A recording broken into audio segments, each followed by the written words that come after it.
Hi, I'm Debra Lee Baldwin at the Propagation Greenhouse of Succulent Gardens Nursery in Northern California. And this is General Manager Aaron Ryan, who's going to show us some cool propagation techniques with a very puzzling plant, Crassula perforata. How does one take cuttings and propagate a stacked Crassula?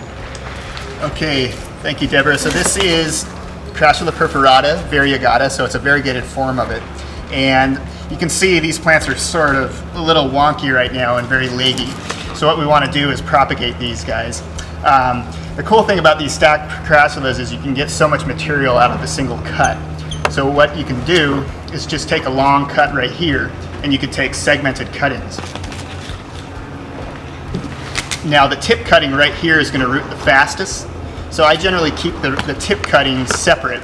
I grow them in one side of the flat or in a different flat.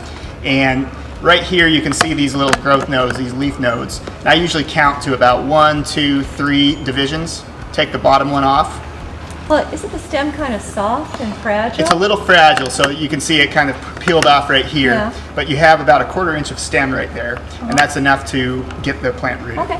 So you take this here, and you just stick it simply like that. No need for rooting hormone. You just want to put it in a nice gritty mix material that will hold on to some moisture, but that drains freely. Okay. Now with the rest of the cut here, you can see here that we have a lot more to work with. Which end is up? Well, so that's a very good question, and you want to make sure that you remember which end is up.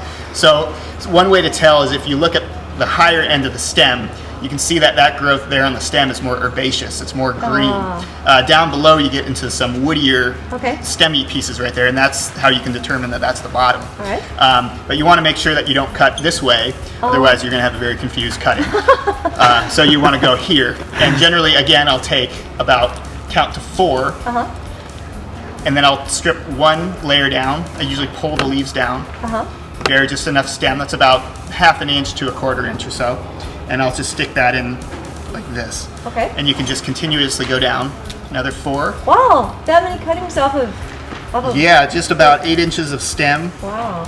And you can get tons. I mean, off these 2-gallon plants, I'm guessing you could probably produce about, maybe 60 to 70 plants. That's amazing.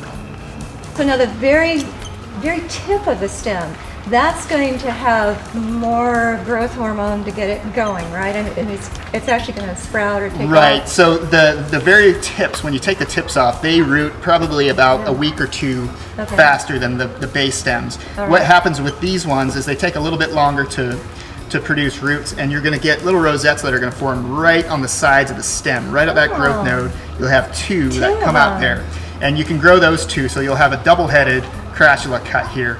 And if you choose to do so, you can cut those again, and then you'll have 4. So you have an exponential amount of Crassulas that you can cut. So can I have this? Oh yeah, of course. Thanks, Aaron. Yeah.